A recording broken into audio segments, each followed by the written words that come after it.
আহত মুজিব, নিহত সভ্যতা, নাপবনে হৃদয়ে রক্তে করলের কালি জমেছে তবু শুদ্ধতার যুদ্ধে অপরাজয় বাংলাদেশ ছাত্রলীগ। বাংলাদেশ ছাত্রলীগের প্রতিষ্ঠা বার্ষিকী উপলক্ষে সরকারি নজরুল কলেজে উপস্থিত সকলকে আজ 10 জানুয়ারি বঙ্গবন্ধুর স্বদেশ প্রত্যাবর্তন দিবসে আমরা গোপালগঞ্জবাসী সারা বাংলাদেশকে একটা মেসেজ দিতে চাই। আমরা হাল ছাড়ি নাই, আমরা হাল ছাড়বো না।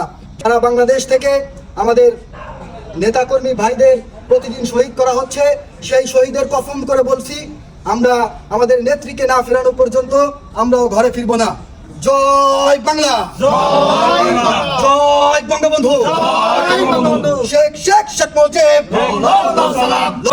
আজকের এই দিনে পিতা তোমায় মনে পড়ে, আজকের এই দিনে বাংলাদেশের ভয় নাই, বাংলাদেশে কোন নেত্রী আছে? ও সেই নেত্রী, সবাই বলো, দেখিয়ে দাও শেখ হাসিনা। গোপালগঞ্জে রব উঠেছে শেখ হাসিনা, শেখ হাসিনা। জয় বাংলা।